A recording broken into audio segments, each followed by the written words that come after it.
समझ गया कि कोई चोर आता है रात्रि में और आकर के चोरी कर जाता है।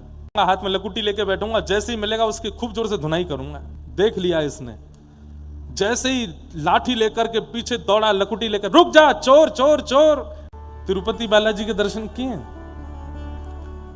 चित्र में भी जिन्होंने किए हों, उनकी ठोड़ी पर यहां एक श्वेत श्वेत एक कपूर मिश्रित एक औषधि लगाई जाती है। क्यों? कहते हैं तिरुपति, ऊपर तिरुमला जो है वो पहाड़ पर है, नीचे तिरुपति है। और तिरुपति में एक वैष्णव अपनी गौशाला में गायों का दूध निकाल के नित्य लेके जाते थे।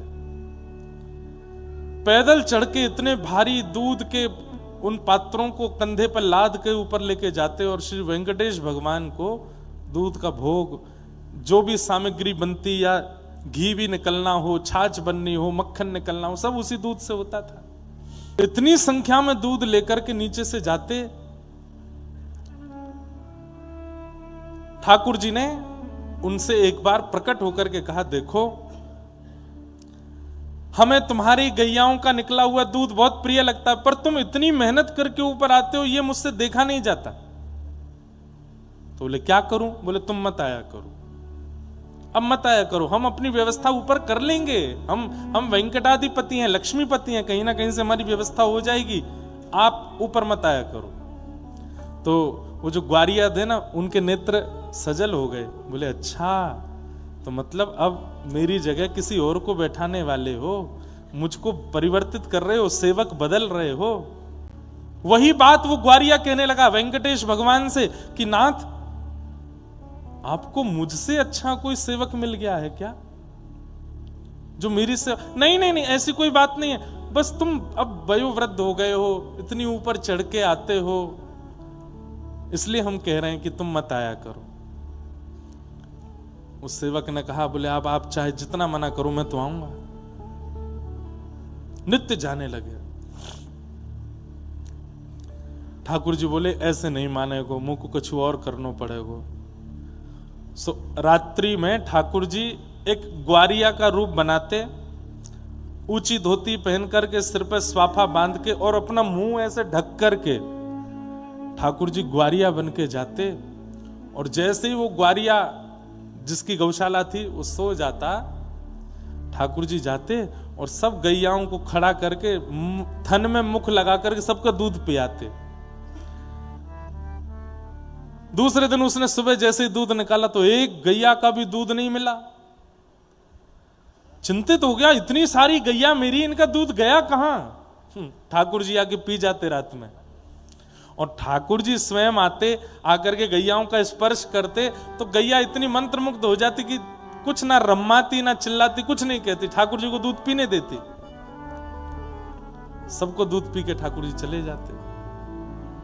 हाँ हाँ, एक दिन निकला, 2 दिन निकले, 3 दिन निकल गए, दूध मिल ही नहीं रहा है। वो ग्वारिया सोचने लगा, मेरी गैया चरने जाती हैं, खूब प्रेम से चारा चरती हैं, पर दूध क्यों नहीं हो रहा है? और एकाध को नहीं हो, समझ में आती बात, एक गैया के भी दूध नहीं है। समझ गया कि कोई चोर आता है रात्रि में और आकर के चोरी कर जाता है।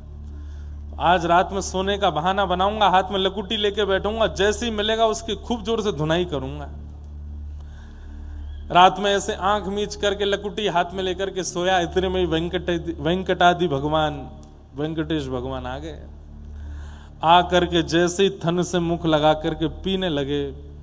देख लिया इसने, जैसे ही लाठी लेकर के पीछे दौड़ा, लकुटी लेकर, रुक जा चोर चोर चोर, मेरी गैयाओं का दूध पीने आता है। ठाकुर जी वहां से बेचारे जैसे तैसे भागे। अब ठाकुर जी इतनी जोर से भागे, वो पकड़ तो पा नहीं रहा था, तो उसने अपनी लकुटी ऐसे घुमाई और जोर से घुमा करके मारी। ठाकुर जी उसी समय पीछे देख रहे थे कि ज्यादा पास तो नहीं आ गए। इतने में लकुटी आकर के यहीं लगी ठोड़ी पे। ठाकुर जी जैसे तैसे वहां से भाग करके ऊपर जाकर के खड़े हो गए तिरुपति भगवान। अब आज दूध मिल गया उसको, दूध निकाला, कंधे पर लाद करके ऊपर आया, बाहर से ही बोलता आ रहा है, क्षमा कर देना भगवान, 3 दिन आपको दूध नहीं दे पाया। अरे एक चोर मेरी ग्वारिया गौशाला में घुस आया था और उसके कारण ये, और आज मैंने उसके अच्छे से, पता नहीं कहीं तो उसके टूटे होंगे हाथ पांव, ऐसी जोर की लकुटी घुमा के मारी थी। अब याद रखिएगा, जीवन में कभी दूध पीने नहीं आएगा। ठाकुर जी मंद मंद मुस्कुरा रहे थे, बोले अच्छा। उसने आकर के प्रणाम किया, दूध भोग सामने रखा। जैसे ही ठाकुर जी की झांकी देखी, थोड़ी में से रक्त निकल रहा था, नेत्र सजल हो गए, घबरा गया। बोले जय जय, ये आपको किसने मारा? ये इतनी श्रम कैसे हुआ आपकी थोड़ी पे? भगवान बोले छोड़ो, अब रहने दो, क्या बताएं। नहीं नहीं बताओ। वो इंद्र भी होगा तो मैं स्वर्ग में जाकर के खींच के लाऊंगा उसको। किसने मारा आपको, बताओ। ठाकुर जी बोले रहने दो, मत पूछो। भगवान एक बार नाम तो लीजिए आप उसका, कौन व्यक्ति है? तिरुपति का है, तिरुपति तिरुमला का है। तो ठाकुर जी बोले अच्छा, हमारे नगर के किसी व्यक्ति ने ऐसा किया? नाम बताइए आप, तुरंत नाम बताइए। ठाकुर जी बोले वो खंभ में जाके देखो, वहां उसका नाम लिखा है। उस खंबे में प्रतिबिंब लगा था, शीशा लगा था। उसने जाकर के देखा तो वहां नाम वाम तो नहीं, उसी का शक्ल दिखने लगी। कहां है भगवान? यहां तो कोई नहीं। बोले कुछ दिख रहा है? बोले ये तो प्रतिबिंब है, इसमें मैं ही दिख रहा हूं। बोले हाँ, इसने ही मारा है। ठाकुर जी बोले इसने ही मारा है। चरणों में गिर गए, रोने लगे। बोले नाथ, मैंने ऐसा नहीं किया। बोले 3 दिन से चोर आ रहा था? बोले हाँ। बोले तुमने एक बात विचार नहीं की? बोले क्या? हजारों गायों का एक व्यक्ति दूध कैसे पी सकता है? हजारों गायों का एक व्यक्ति दूध पी सकता है?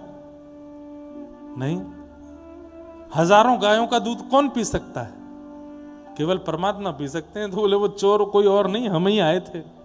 तुम हमारी बात नहीं मान रहे थे, रोज ऊपर लेकर के दूध चले आते हो तिरुपति में। अब तुम नहीं माने तो हमने सोचा कि ऐसा क्या करें कि तुमको आना ना पड़े, हम ही नीचे आके गैयाओं का दूध पी जाते थे।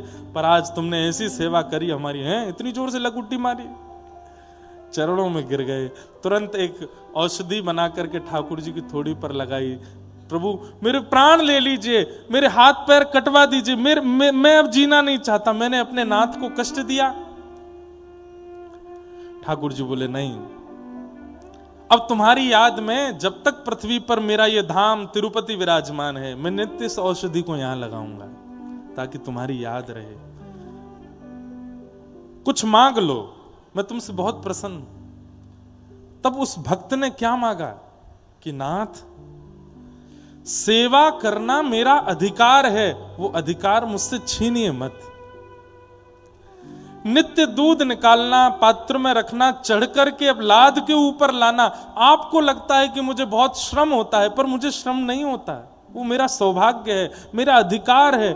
मैं कुछ नहीं जानता, केवल कम से कम एक गुण मेरे पास है, दूध निकाल के आपकी सेवा में लाना। वो मुझसे मत छीनिए नाथ, और मुझे कुछ नहीं चाहिए।